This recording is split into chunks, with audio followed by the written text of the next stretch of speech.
नमस्कार, आप सभी दर्शकों का बहुत बहुत स्वागत। आप देख रहे हैं जिस टीवी। मैं नेहा शुक्ला लेकर हाजिर हूं आज की स्ट्रेट टॉक। तो सबसे बड़ा सवाल यही पूछा जा रहा है भारत के विदेश मंत्रालय से, भारत के रक्षा मंत्रालय से और भारत की मोदी सरकार से कि क्या भारत को एक और रणनीतिक हार का सामना करना पड़ा है और क्यों भारत सरकार ने चुपचाप खामोशी से अपना इकलौता विदेशी एयरबेस खो दिया, गवा दिया। कुछ सवाल हैं, कुछ फैक्ट्स भी आइए पहले अपने दर्शकों के सामने रखेंगे और उसके बाद इस बहुत ही महत्वपूर्ण घटनाक्रम को समझने की कोशिश करेंगे, अपने दर्शकों तक सही और हकीकत पहुंचाने की कोशिश करेंगे, सही जानकारियां पहुंचाने की कोशिश करेंगे। आइए सबसे पहले कुछ तथ्य और कुछ बड़े सवाल अपने दर्शकों के सामने रखते हैं कि ताजिकिस्तान में आयनी एयरबेस भारत ने क्यों छोड़ा। ये एक बड़ा प्रश्न और बहुत ही गंभीर सवाल है जिसे हर भारतीय नागरिक समझना चाहता है। भारत का समर्थक ये जानना चाहता है कि मध्य एशिया में एकमात्र रणनीतिक जमीन भारत ने आखिरकार क्यों गंवा दी। आखिर किस वजह से भारत को ये फैसला करना पड़ा। 2 दशक के भारी भरकम निवेश को और रणनीति को क्या तिलांजलि दे दी गई। ये फैसला किस वजह से करना पड़ा। भारतीय लड़ाकू विमानों के लिए ये बिल्कुल उपयुक्त 3200 मीटर का रनवे था जो कि आयनी एयरबेस पर बीआरओ ने डेवलप किया था। उसकी मेहनत को क्यों इस तरीके से गंवा दिया गया। अफगानिस्तान के वखान कॉरिडोर से ये लगभग 20 किलोमीटर दूर है जो कहीं ना कहीं इंडियन एयरफोर्स को दुश्मन पाकिस्तान देश तक रणनीतिक बढ़त दिला रहा था। और एक और यहाँ पर याद दिला दे अपने दर्शकों को कि हम मालदीव में भी किस तरीके से भारतीय सेना की वापसी हुई और उसके बाद अब ऐसा लग रहा है कि एक और बहुत ही अहम रणनीतिक ज़मीन भारत ने ताजिकिस्तान में विदेशी एयरबेस के गंवाने के रूप में यहाँ पर अपनी रणनीतिक कमज़ोरी का प्रदर्शन किया है। क्या ये बहुत बड़ा झटका है। आइए स्वागत कर लेते हैं। हमारे साथ जुड़ चुके हैं professor Brahmadeep Alune, foreign issues expert, और हमारे साथ जुड़ चुके हैं major general Rajan Kochar, defence और स्ट्रैटेजिक एनालिस्ट। बहुत बहुत स्वागत करती हूँ मैं आप दोनों का ही। और शुरुआत में प्रोफेसर ब्रह्मदीप आपसे करना चाहती हूँ। आयनी एयरबेस गंवाना क्या क्योंकि मियाद ख़त्म हो गई थी, अगर मैं विदेश मंत्रालय के प्रवक्ता रणधीर जायसवाल की बातों पर ही भरोसा रखूं, तो क्योंकि बायलैटरल जो डील थी वो ख़त्म हो चुकी थी और इसीलिए वापसी करनी पड़ी। ज़्यादा कुछ जानकारी 2022 में भी नहीं सामने आ सकी और अभी ये जब मामला सामने आया है तो बिल्कुल सदी हुई लाइनों में इसका उत्तर दिया गया। प्रोफेसर ब्रह्मदीप अलू ने, आप इस घटनाक्रम को, भारत की इस रणनीतिक पहलू को या फिर कथित रूप से जो हार है, इसे कैसे देख रहे हैं? देखिए, जो रणनीतिक मामले होते हैं वो हमेशा लोगों के सामने लाया जाए या हमेशा दुनिया को बता के किया जाए, ऐसा नहीं किया जाना चाहिए। और बहुत सारी जो चीजें वो गुप्त कूटनीति से सुलझाई जानी चाहिए। ये दुर्भाग्य आजकल की गुप्त कूटनीति का दौर लग चुका है, जिसे ट्रंप ने किससे क्या बात की लेकिन वो सरेआम बोलते हैं, लेकिन वास्तव में गुप्त कूटनीति का बहुत बड़ा रोल होता है जी। अब जहां तक आप आयनी एयरबेस की बात करते हैं या ताजिकिस्तान की बात करते हैं, तो वहां का एयरबेस बंद होना निश्चित तौर पर भारत के लिए बहुत महत्वपूर्ण था। और उस एयरबेस के रहने से भारतीय सेनाएं बहुत मजबूत भी थी, क्योंकि वो जो 5 मध्य एशियाई देश है उसमें एक देश है ताजिकिस्तान, जो सारा जमीन से लगा हुआ देश है, उससे अलग हुआ देश था। और सबसे बड़ी बात है कि वो चीन के भी करीब था, वो अफगानिस्तान के करीब था, वो पाकिस्तान के करीब भी था। और मतलब वो जो वाखान कॉरिडोर की जो बात है, ये जहां से जो अफगानिस्तान का इलाका यदि पीओके हमको पूरा मिल जाएगा तो हम ताजिकिस्तान तक पहुंच सकते हैं, मतलब बहुत महत्वपूर्ण था जी। लेकिन वो महत्वपूर्ण कब तक था, ये बहुत महत्वपूर्ण प्रश्न है। उसको हमने डेवलप किया, अरबों डॉलर वहां पर लगाए, क्योंकि हमारे रणनीतिक हित उससे पूरे होते थे जी। तब जबकि जो तालिबान है उसका पूरा जब प्रभाव जम रहा था, अफगानिस्तान में लगातार प्रभाव कायम कर रहा था, और पाकिस्तान जो है वो तालिबान को सैन्य संसाधन की तरह उपयोग कर रहा था। और तालिबान के दौर में कश्मीर में आतंकवाद बढ़ा, कश्मीर में जो आतंकी संगठन थे वो तालिबान के साथ फलते फूलते थे, तो भारत के साथ बहुत सारी सुरक्षा चुनौतियां बढ़ी हुई। अब तालिबान का सामना करने वाला जो संगठन था, जो नॉर्दर्न अलायंस था, जिसको भारत का समर्थन प्राप्त था, तो उसको हेल्प देने के लिए भाई हम अफगानिस्तान पाकिस्तान से रास्ते तो जा नहीं सकते थे। जी। यदि हमको उनको हेल्प करना है तो हम पाकिस्तान के रास्ते तो जा नहीं पाएंगे, हम चाइना के रास्ते भी नहीं जा सकते थे। तो हम उन लोगों की हेल्प कैसे करते, तो उनकी हेल्प करना इसलिए जरूरी था क्योंकि जब तक अफगानिस्तान और भारत के संबंध बहुत मजबूत रहे, जी। जब तक तालिबान 1992 के पहले जबकि वहां पर एक दौर में लोकतंत्र भी हुआ करता था, इवन नजीबुल्लाह को जब तक फांसी पर नहीं चढ़ा दिया गया, तालिबानियों ने पकड़ के, तब तक भी भारत के बहुत संबंध मजबूत थे। जी। अब अफगानिस्तान में भारत का मजबूत होना इसलिए जरूरी है क्योंकि आप नाकेबंदी करते हैं पाकिस्तान की, आप मध्य एशिया तक पहुंच सकते हैं, आप यूरोप तक पहुंच सकते हैं, मतलब आप चाबहार से अफगानिस्तान पहुंचने का तो बहुत सारे फायदे हैं यदि अफगानिस्तान में आप मजबूत हो। लेकिन हमारे पास कोई विकल्प नहीं था कि अफगानिस्तान में तालिबान के आने के बाद हम करें क्या। तो भारत ने बहुत ही रणनीतिक सूझबूझ का परिचय देकर ताजिकिस्तान के एक इलाके को अपना सैन्य बेस बनाया और वहां से हम जो है वो नॉर्दर्न अलायंस की मदद करते रहे। जी। लेकिन अब इतने सालों के बाद कि वहां अरबों डॉलर हमको खर्च करना पड़ता था, लेकिन अब इसमें दो बातें हैं। हम उसको हमने रणनीतिक तौर पर डेवलप तो किया था और तालिबान के खिलाफ किया था या पाकिस्तान को दबाव में लाने के लिए किया था, लेकिन हम उसका उपयोग नहीं कर रहे थे। हमने कोई उसका ऐसा उपयोग नहीं किया जबकि तालिबान से जो लोग भाग के आए और हमने वहां पर सैन्य अड्डे तक पहुंचाया और उधर नॉर्दर्न अलायंस खत्म हो गया तो कोई उपयोग बचा नहीं था। और तब जबकि तालिबान और भारत के अप्रत्याशित तौर पर संबंध मजबूत हुए हैं, वो तालिबान जो अफगानिस्तान में भारत के लिए सबसे बड़ी चुनौती था, वो अफगानिस्तान अब भारत के साथ जब खड़ा है तो फिर ऐसे में एक सैन्य अड्डे पर अरबों डॉलर खर्च कर देना कोई बहुत पर प्रोफेसर ब्रह्मदीप, ये तो वो बात हो गई कि आपको दुश्मन देश पाकिस्तान पर रणनीतिक बढ़त मिली हुई है और आप वहां पर जो है अरबों डॉलर का इन्वेस्टमेंट पहले ही कर चुके हैं और अब जो उसके मेंटेनेंस के खर्च को आप भारी समझ रहे हैं और इसीलिए चलिए जो भी कारण हो, लेकिन अगर ये कारण है उनमें से एक, तो ये बहुत ही मुझे लगता है कि स्ट्रैटेजिकली व्यू पॉइंट से बहुत ही वीक व्यू पॉइंट है। प्रोफेसर ब्रह्मदीप। नहीं जी, देखिए अब दुनिया में यथार्थवादी राजनीति का परिचय दिया जाता है और आपको यथार्थवादी राजनीति इसलिए भी करना है क्योंकि आदर्शों और मूल्यों पर तो दुनिया अब चल नहीं रही है।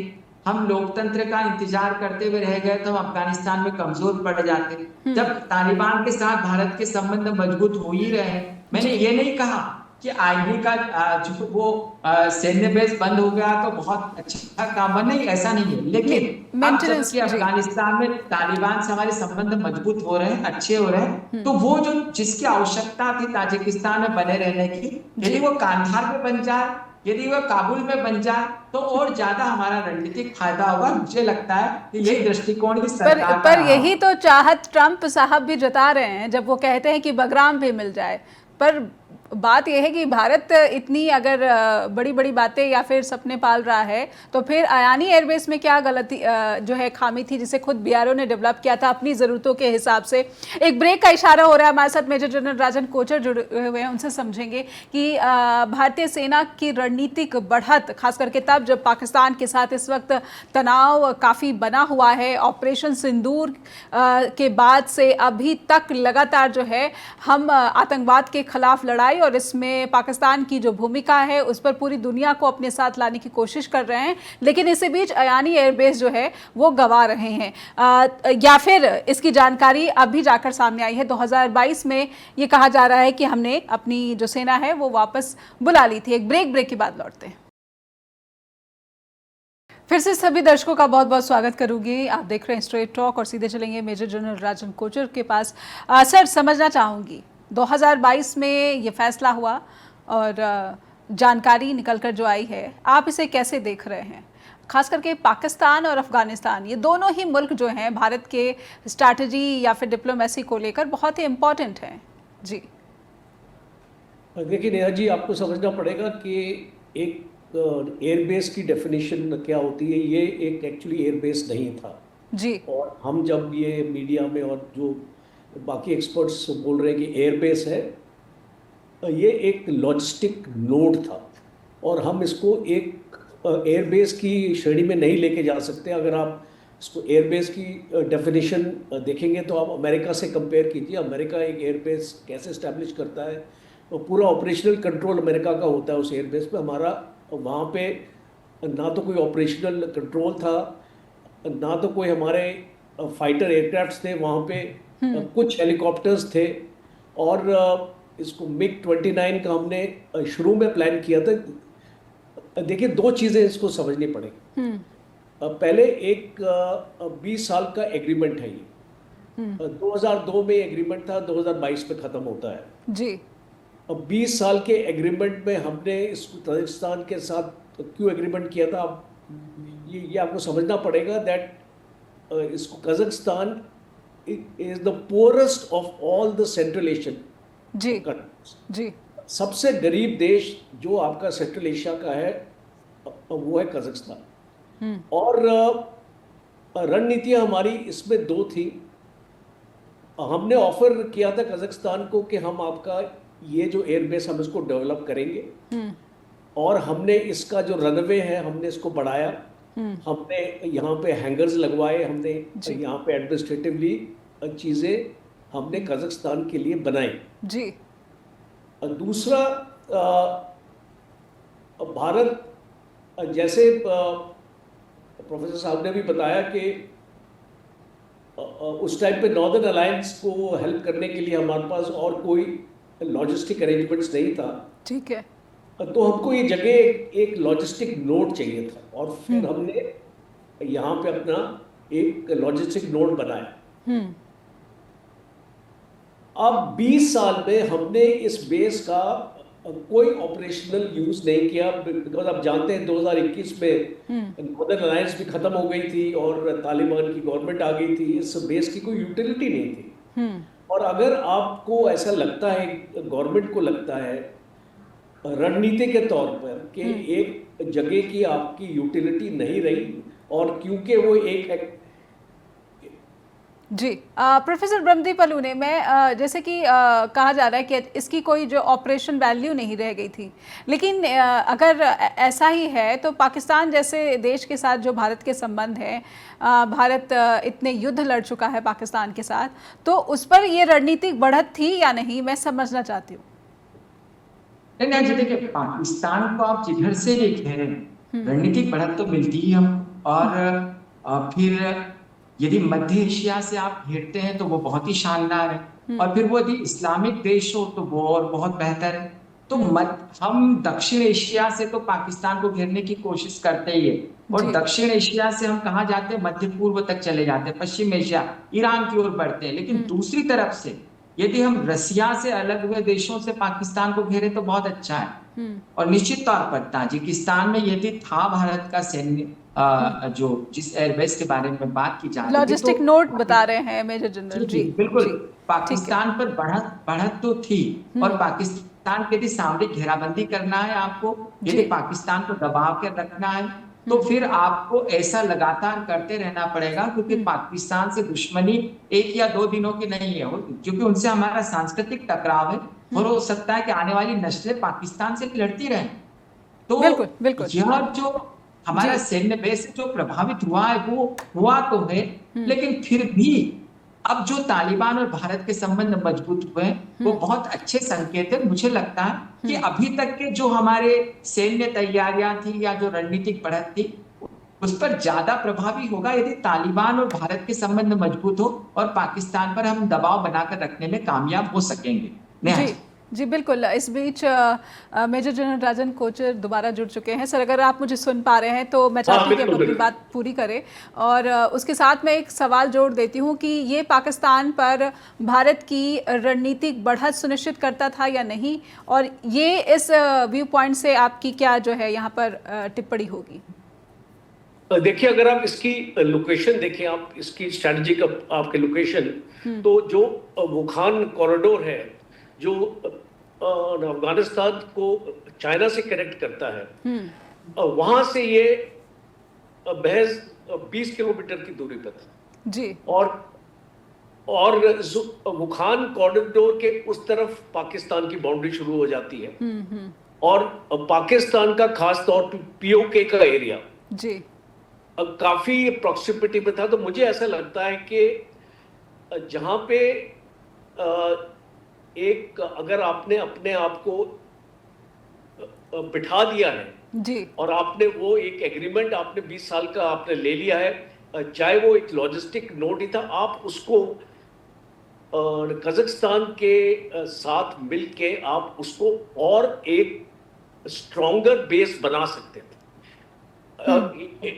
और यानी आप ये कह रहे हैं कि ये जो फैसला हुआ कि करार आगे नहीं बढ़ा, ये फैसला जो है भारत के हित में नहीं है?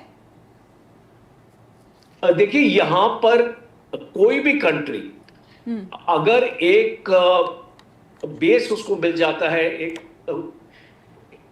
जी एक उसको एक जगह मिल जाती है ऑपरेट करने के लिए, और वो एक स्ट्रेटेजिकली बहुत इंपॉर्टेंट जगह है, कायदे से उसको छोड़ना नहीं चाहिए।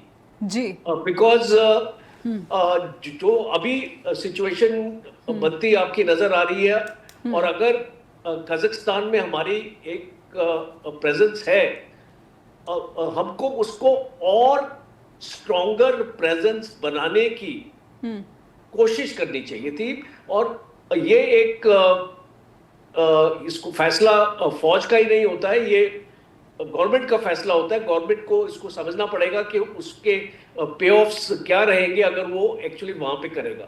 जी दूसरा जो एक और इम्पोर्टेंट एस्पेक्ट इस डिस्कशन में आना चाहिए, जी जी और वो है रशिया और चाइना का रोल। बिकॉज रशिया आज कजाकिस्तान को पूरी तरीके से कंट्रोल करता है, और रशिया की एक ब्रिगेड है जो इस बेस के प्रॉक्सिमिटी में कजाकिस्तान के बॉर्डर पे हमेशा स्टेशनड रहती है। तो एक तो रशिया भी नहीं चाहता था कि भारत यहाँ पे अपनी प्रेजेंस बनाए, बिकॉज ये बहुत ही एक सेंसिटिव एरिया था रशिया के लिए। दूसरा, रशिया और चाइना की जब दूरियां कम हो गई, जब रशिया और चाइना बहुत क्लोज आ गए, तो चाइना भी नहीं चाहता था कि भारत यहाँ पे आए, क्योंकि चाइना की जो आप जानते हैं उस एरिया में चाइना के न्यूक्लियर एसेट्स है वहां पे, उस एरिया में जो आपका सिंजियांग का एरिया है, वहां पे चाइनीज न्यूक्लियर एसेट्स भी प्लेस्ड हैं। और इसीलिए बगराम एयरपोर्ट की बात हो रही है, क्योंकि अमेरिका चाहता है कि बगराम एयरपोर्ट से आके वो चाइनीज का जो भी आपका न्यूक्लियर का जो फैसिलिटी है, तकरीबन 1000 किलोमीटर दूर है, ज्यादा दूर नहीं है वहां से, बगराम से, तो चाइना उसको भी डोमिनेट करने की कोशिश कर रहा। तो इसीलिए चाइना का इंटरेस्ट नहीं था भारत यहाँ रहे, रशिया का इंटरेस्ट था भारत नहीं रहे। और अगर भारत रहना भी चाहता, और अगर कजाकिस्तान उस एग्रीमेंट को अंडर प्रेशर इसको रशिया के अगर वो उसको एक्सटेंड नहीं करना चाहता, तो भारत कुछ नहीं कर सकता। तो ये मुझे लगता है कि मामला आई थिंक भारत के हाथ से बाहर था जी, बिकॉज ये इसमें एक्सटर्नल फोर्सेस लगी हुई थी कि यहाँ पे भारत का जो प्रेजेंस है वो नहीं होना चाहिए। बेशक एक मिनिमल प्रेजेंस ही था भारत का। अगर आप एक जगह में 4-5 हेलीकॉप्टर अगर आप अपने रख भी ले, तो वो कोई बेस नहीं बन जाता, या कोई ऑपरेशनल आपको ताकत नहीं देता वो एरिया जी। पर आपकी वहां पे प्रेजेंस होने से आपको काफी ताकत मिलती है, क्योंकि सेंट्रल एशियन रिपब्लिक को अगर आप इसको प्रोसेस करना चाहते हैं अपनी रणनीति आगे उस तरफ उन एरियाज के साथ, आप उसको प्रोसेस कर सकते हैं। अफगानिस्तान को आप इन्फ्लुएंस कर सकते हैं, पाकिस्तान को आप इन्फ्लुएंस कर सकते हैं, चाइना के ऊपर आपका एक थ्रेट, चाइना पर भी जो है आपका एक जो है स्ट्रैटेजिकली जो है एडवांसमेंट कह लीजिए, ये यहाँ पर सुनिश्चित होती थी इस लॉजिस्टिक नोट जो आप कह रहे हैं उसके ज़रिए। एक ब्रेक का इशारा हो रहा है, एक ब्रेक के लिए रुकेंगे। और कहीं ना कहीं बातचीत से ये समझ में आ रहा है कि रूस और चीन मिलकर या फिर इनकी जो जुगलबंदी है या दोस्ती है, ये शायद भारत के हितों पर भारी पड़ती नज़र आती है। एक ब्रेक के बाद लौटते हैं। फिर से स्वागत है आप सभी दर्शकों का, और सीधे चलेंगे प्रोफेसर ब्रह्मदीप अल्लूने के पास। प्रोफेसर ब्रह्मदीप अल्लूने, वर्तमान में भारत सरकार ये पूरी कोशिश करती हुई नज़र आती है कि काबुल के साथ किस तरह से संबंध जो है और गहरे बनाए जाएं और इसको और मजबूत बनाया जाए।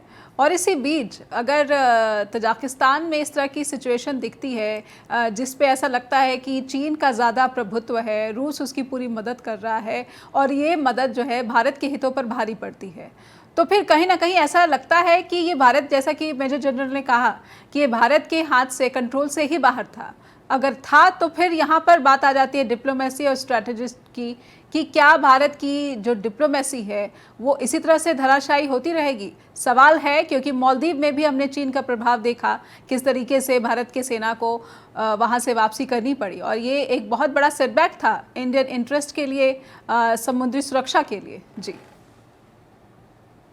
मैं जी देखिए, कूटनीति को लेकर, खासकर भारत की कूटनीति को लेकर और चीन की कूटनीति को लेकर हमको कुछ चीजें खुले दिल से स्वीकार करने की जरूरत है।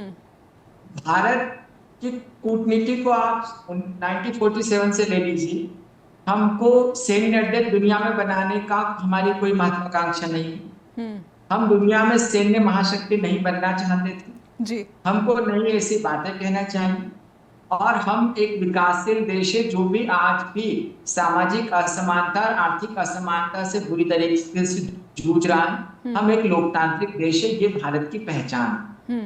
भारत की चुनौती है पाकिस्तान और चीन, और हमारी जो पूरी कूटनीति है, जो हमारी सुरक्षा नीति है, वो इन दोनों देशों के इर्द गिर्द घूमती रहती है कि हम कैसे इन देशों से हमारी सुरक्षा करें। क्योंकि चीन और पाकिस्तान के बाद तीसरा दुश्मन हमारा टर्की है, लेकिन वो पूरा दुश्मन नहीं। अजरबैजान दुश्मन है, लेकिन वो पूरा दुश्मन नहीं। इनसे संबंध हमारे सामान्य हो सकते, क्योंकि अजरबैजान तो इजराइल से सबसे ज्यादा हथियार खरीदता, तो जब भी इजराइल चाहेगा संबंध हमारे हो जाएंगे। हमको चीन से मुकाबला इसलिए भी नहीं हम कर सकते क्योंकि हमारे पास अरबों डॉलर का कोई रोड बनाने के लिए हमारे पास कोई पैसा नहीं। हमारी कोई महत्वाकांक्षा यूरोप जाने की नहीं है, क्योंकि इस देश में सबसे पहले हम सारे लोगों को अनाज देते, जो 80 करोड़ लोगों को देते हैं अनाज, वो हमारी प्राथमिकता है, वो शुरू से रही है और वो लगातार चल रही है। अब इस बीच देखिए, दुनिया में जो कूटनीति, रणनीति या जो विदेश नीति ये चला करती थी जिस दौर में, तो उसमें दो महाशक्तियां थी, रूस और अमेरिका, और दोनों की सामरिक नीतियां थी। उनकी दुश्मनी कैसी थी? सामरिक थी, या कहें कि रणनीतिक दुश्मनी थी। अब इसमें भारत गुटनिरपेक्षता ले आया, तो भारत ने गुटनिरपेक्षता के बूते दुनिया में अपने आप को मजबूत रखा जी। तो हमारी कोई भारत की नहीं, दुनिया की कूटनीति में कभी विचार ही नहीं आया कि कोई राष्ट्र यदि कर्ज नीति का जाल फेंकने लगा, पैसे बांटने लगा, तो आप उससे निपटेंगे कैसे जी। अब चीन ने बहुत ही होशियारी से दक्षिण एशिया पर कब्जा कर ही लिया है, लगभग हिंद महासागर में भारत को घेर लिया है, मध्य एशिया के ठिकानों तक जा ही रहा है चीन। तो भारत के पास ज्यादा विकल्प नहीं। और जो हमारे मेजर जनरल साहब बोल रहे थे, बहुत खूब बोला उन्होंने कि चीन जो है अब बचे कुचे जो मध्य एशिया में हमारे जो ठिकाने थे वहां पर भी चला गया, क्योंकि ताजिकिस्तान एक गरीब देश है और वो बहुत मदद पर चलता है चीन की। और सबसे बड़ी बात, लेकिन यहाँ पर मुझे जो सबसे बड़ी चुनौतीपूर्ण स्थिति नजर आती है, वो भारत का वह रूप नजर आता है जो अमेरिका की तरफ झुकते झुकते ऐसा लगने लगा कि हम गले मिलते मिलते ट्रंप को पूरी तरीके से हमने अपने में आत्मसात कर लिया, और इस रणनीति में पुतिन हमसे दूर छिटकते चले गए। तो दूर ऐसे छिटके कि अब वो चीन और रूस जो है वो दोनों की दोस्ती बढ़िया मजबूत हो गई है, और ऐसा लग रहा है कि पाकिस्तान के साथ उनकी जुगलबंदी भी नजर आ रही है। यदि रूस हमसे दूर हो गया नेहा जी, तो आप समझ लीजिए कि कोई सैन्य बेस है, एयर बेस है, या जो भी हमारा टर्बो का है या कोई बंदरगाह है, ये सब इन सब से निपट पाएंगे आप। लेकिन यदि रूस आपका दोस्त नहीं रहा, तो फिर आपकी सुरक्षा के लिए बहुत बड़ी चुनौती होगी, और भारत की सबसे बड़ी समस्या मुझे यही नजर आ रहा है। बिल्कुल, यही इसी सुरक्षा के सवाल पर मैं राजन सर से समझ लेना चाहूंगी। राजन सर, इस वक्त दुनिया के जो हालात हैं, युद्ध का वक्त है, यूक्रेन और रूस में युद्ध चल रहा है, इजराइल और हमास के बीच जो सीज फायर है, हालांकि उसकी कितनी जो है निश्चितता है, इस पर अभी भी सवाल बने हुए हैं। ऐसे वक्त में जब दुनिया में अभी यूएस भी जो है न्यूक्लियर वेपन टेस्टिंग की बात कर रहा है, ऐसे वक्त में इंडिया की सिक्योरिटी सुरक्षा बहुत ही महत्वपूर्ण हो जाती है। और बहुत बड़ा सवाल इसलिए भी बनता है क्योंकि चीन और पाकिस्तान दोनों ही देशों के साथ हमारे सीमा विवाद है, और ऐसे में यानी एयरबेस का होना, या जिसे आप कह रहे हैं कि लॉजिस्टिक नोड है, इसका होना बहुत ज़रूरी था कि कहीं ना कहीं जो एक प्रेशर की पॉलिटिक्स है या फिर जो डिप्लोमेसी है वो चीन पर भी भारत को मिली हुई थी और पाकिस्तान पर भी भारत को मिली हुई थी।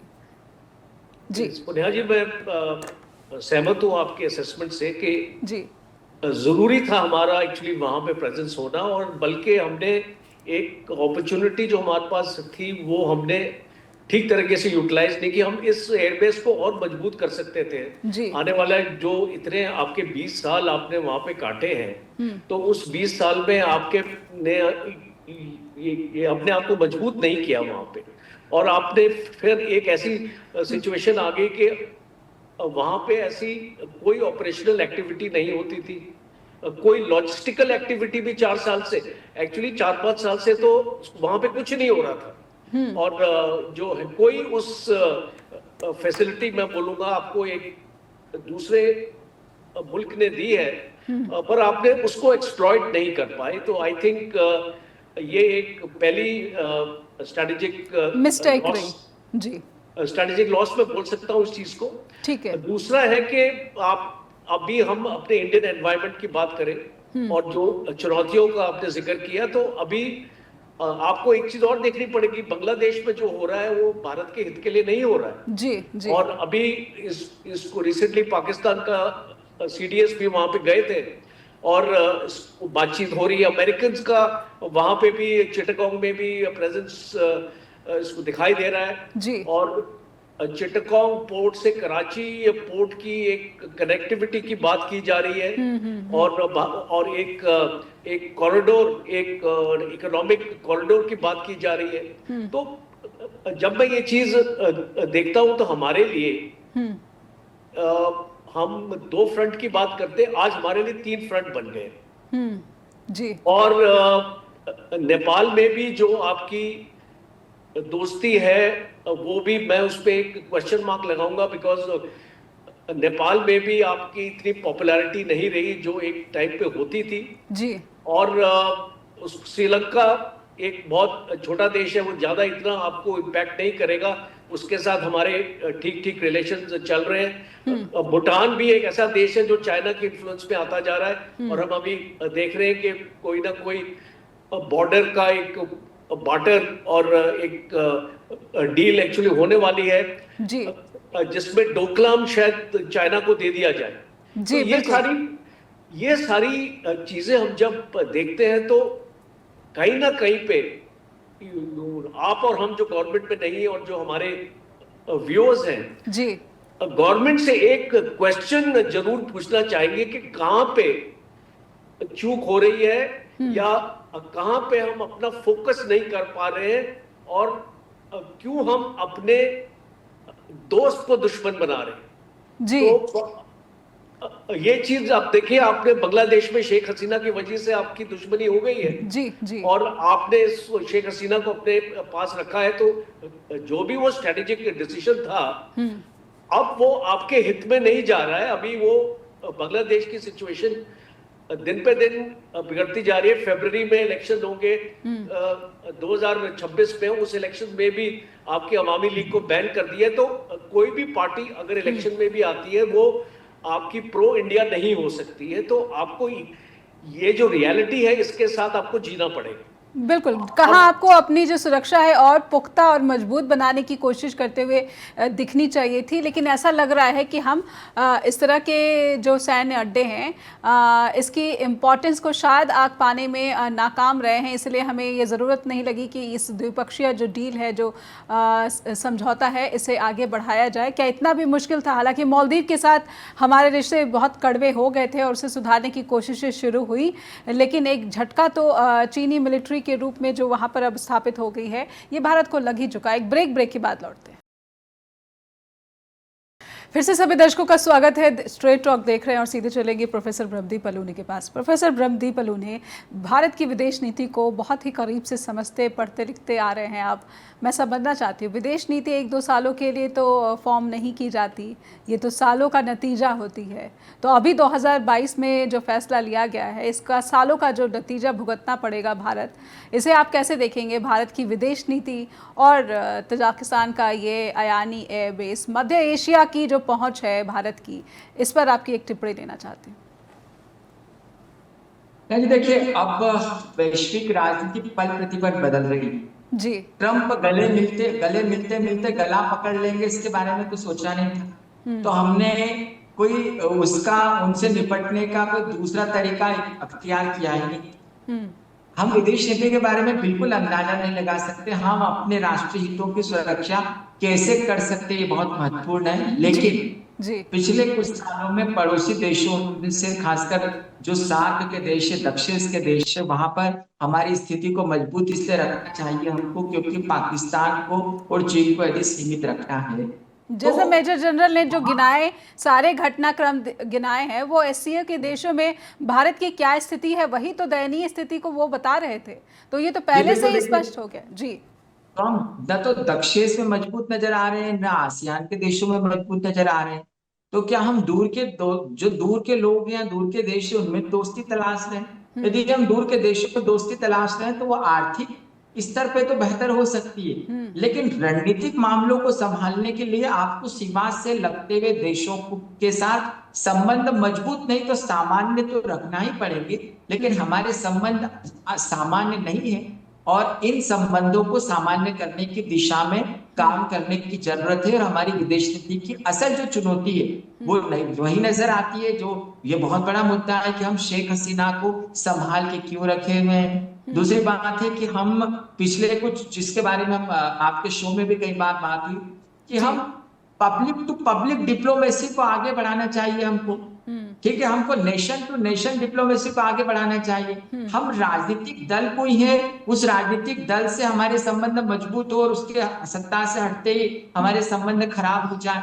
तो दलों से या नेताओं से देश नहीं चलते, देश की नीतियों से देश चलते हैं। तो ये हमको तय करना पड़ेगा कि हम लीडर्स के अनुसार नीतियों को तय नहीं करें, भारत के हित कायम में उसको तय करें और हमको पड़ोसी देशों के कुछ विशेष राजनीतिक दलों के नेताओं से संबंधों को बनाए रखने पर जोर देने के बनिस्बत सभी राजनीतिक दलों से वैसे ही सामान्य संबंध रखना पड़ेंगे जैसे नेपाल में जब राजतंत्र खत्म हुआ और लोकतंत्र स्थापित हुआ, बहुत बड़ी घटना थी। राजतंत्र भारत के साथ हमेशा खड़ा होता था 2006-7 में, लेकिन भारत ने कहा कि हम नेपाल की जनता के साथ हैं। हमने ये नहीं सोचा कि राजतंत्र के जाने से भारत के संबंध खराब हो जाएंगे, जबकि वहां पर कम्युनिस्ट पार्टी आ रही थी। उसके बावजूद हमने ये संदेश दिया कि भारत की जनता, भारत जो है वो नेपाल की जनता के साथ है। ये संदेश दक्षिण के सभी देशों में जाना चाहिए कि हमको किसी राजनीतिक दल से लेना देना नहीं है, हमारा जो संबंध है वो वहां की जनता से। न्याय राजन सर, आपसे मैं थोड़ा सा भारत की जो स्ट्रैटेजी है फॉरेन रिलेशंस को लेकर थोड़ा सा समझना चाहती हूँ।